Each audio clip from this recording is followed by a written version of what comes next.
Okay, how you doing? Let's go ahead and with chapter 2, let's take a look at the uh, file system and directory structure first within the video, and then we'll go on with the second video and take a look at some commands more specifically. So I've got this the PowerPoint that's in Moodle open, and also the Ubuntu with which to explain. So let me walk through some of this. As most of you know, a file is a basic component for data storage, obviously. Now, the file system is a way of organizing those files. UFS was that original Unix file system, but anymore, typically with Ubuntu, we're using ext4 is the default file system that's used. I've read some blurbs about using ext2 and ext3, and I think ext5 might be out. We might be able to use that, but the default is ext4. Ext is extended file system. So let's see. Now there's a command that we can use that we will come back to a little bit later in more detail.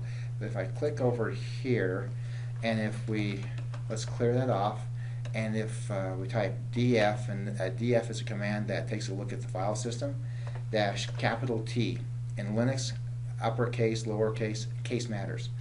So if we take a look at the file system, we see a lot of temporary file system and so on and so on.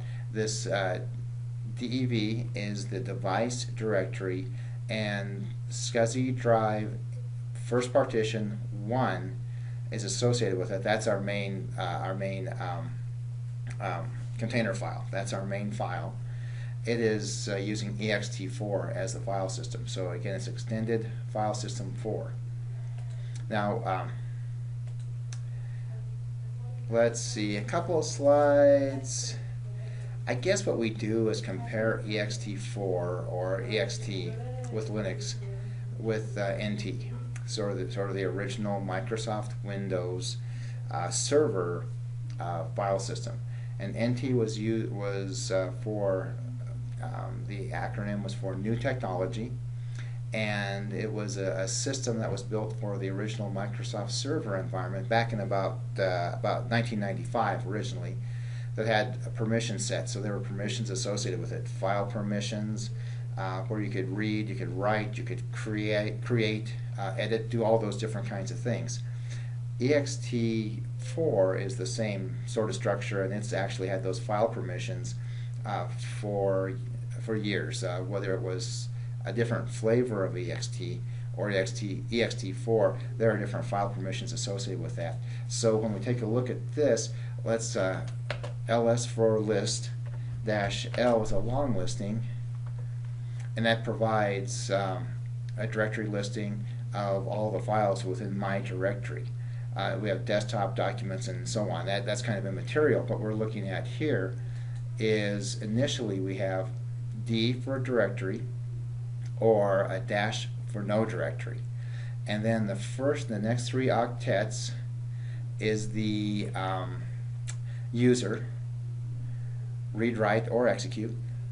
The next octet, let's see, from right here to here, is also read, write, or execute. So on that particular file, it has read and execute privilege, and that's for the group.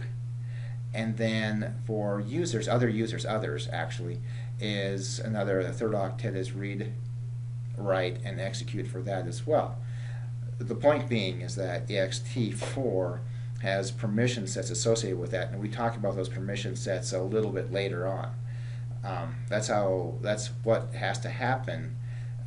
Permissions on files. That's what has to happen in order to have a multi-user, multitasking operating system like Linux is. Okay, a little bit about NTFS, NT file system, and again, NT was New Technology, and the file system NTFS. Originally developed back in 1995. It's been redeveloped some since. Now, however, the maximum file size with NTFS is 16 terabytes. This is for the Windows environment. and the max volume size is 1 exabyte. And we can look over on this side and see what the sizes are of megabytes, gigabytes, terabytes, petabytes, and exabytes. Okay, with ext4, it's similar, and that the max file size is 16 terabytes. So I could have one database that is 16 terabytes in size. Now the efficiency might not be there, but that can be the max file size. Okay, max volume size is 1 exabyte, the same. So NTFS and ext4 pretty similar. UFS, which is the native Linux or Unix file system, is much bigger. It can handle much larger files and has much larger volume size. Now there would be even an argument as to, do you need files or volume sizes that big?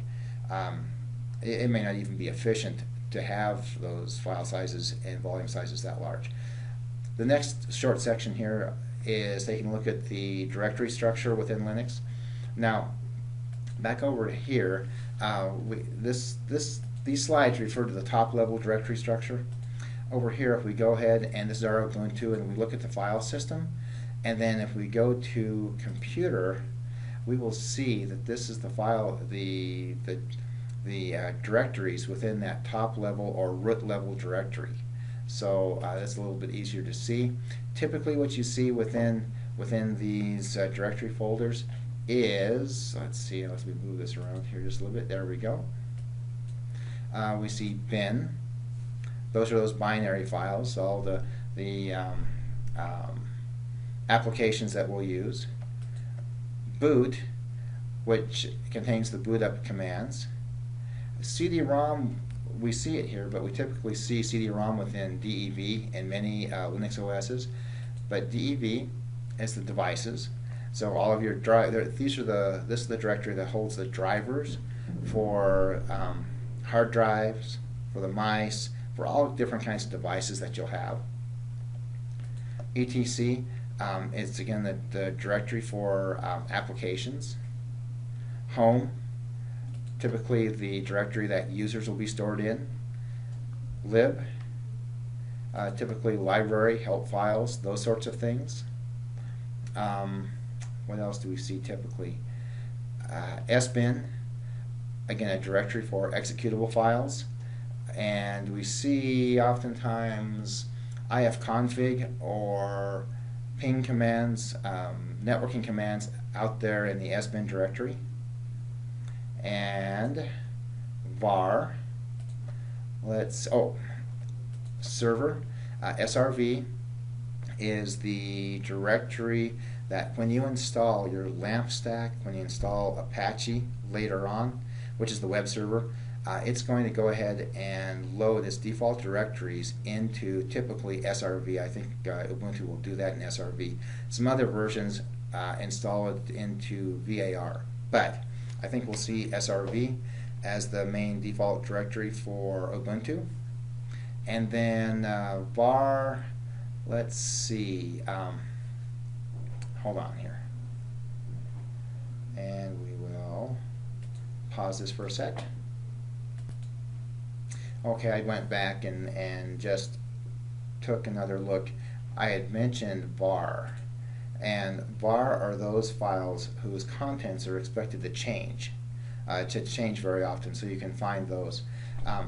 Those are those main files, and really excluding var. Let me click off of var. But SRV, SBIN, lib, home, etc, dev, boot, and bin that you'll see within any Linux system. Now if we go back to here, we'll just have some additional explanation. So that root level, and this is where we're at. This is the top level directory. This is like drive C. There we go.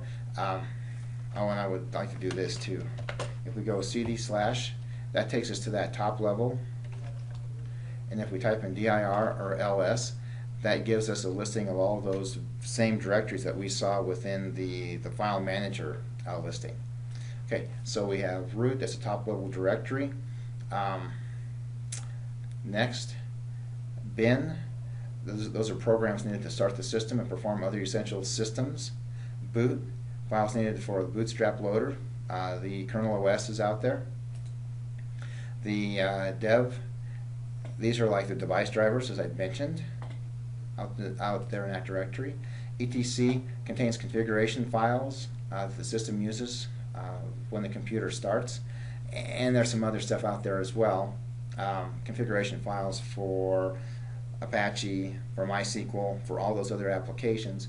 The home directory where those users are located, and then the lib directory, kernel module, security information, shared library information, that type of stuff. We'll go ahead and conclude this first video with that. Remember, we took a look at basically file systems and the structure of the file system, or the directory structure within Ubuntu.